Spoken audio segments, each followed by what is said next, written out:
Oil pulling அது எப்படி பண்ணுறது? காலை எழுந்ததும் எதுவும் சாப்பிடாமல் இதயம் வளர்த்தை வாயில ஊத்தி நல்லா கொப்பளிக்கணும், அப்புறம் அதை துப்பிடணும். இதுதான் ஆயில் புல்லிங்.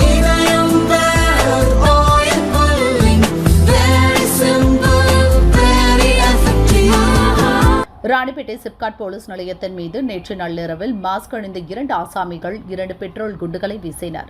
2 குண்டும் போலீஸ் நிலையத்தின் கேட் மீது விழுந்து வெடித்தது. இதனால் யாருக்கும் எந்த பாதிப்பும் ஏற்படவில்லை.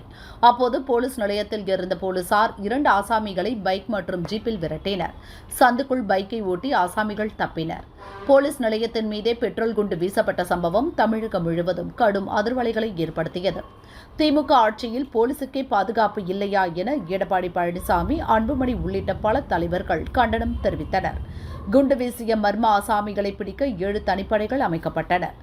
7 தனிப்படையினரும் ராணிப்பேட்டையின் வெவ்வேறு பகுதிகளில் தீவிரமாக விசாரணை நடத்தினர். பழைய குற்றவாளிகளையும் விட்டு வைக்கவில்லை. சிசிடிவி காட்சிகளின் அடிப்படையில் மொத்தம் 10 பேரை தூக்கினர்.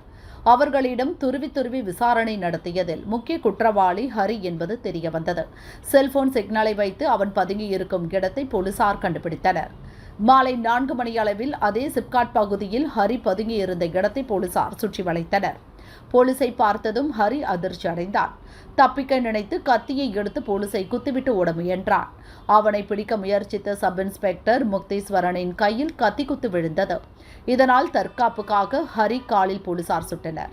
ஓட முடியாமல் கீழே விழுந்த ஹரியை மடக்கி பிடித்தனர். உடனடியாக அவன் வாலாஜாபேட்டை அரசு தலைமை மருத்துவமனையில் சிகிச்சைக்காக சேர்க்கப்பட்டான். அவனுக்கு சிகிச்சை அளிக்கப்படுகிறது. உயிருக்கு ஆபத்து இல்லை என டாக்டர்கள் கூறினர். ஹரி கத்தியால் குத்தியதில் காயமடைந்த சப் இன்ஸ்பெக்டர் முக்தீஸ்வரனும் சிகிச்சை பெற்றார். போலீஸ் நிலையத்தில் பெட்ரோல் குண்டு வீசிய ஆசாமியை ஒரு நாளுக்குள் போலீசார் சுட்டுப்பிடித்த சம்பவம் ராணிப்பேட்டையில் பெரும் பரபரப்பை ஏற்படுத்தியது.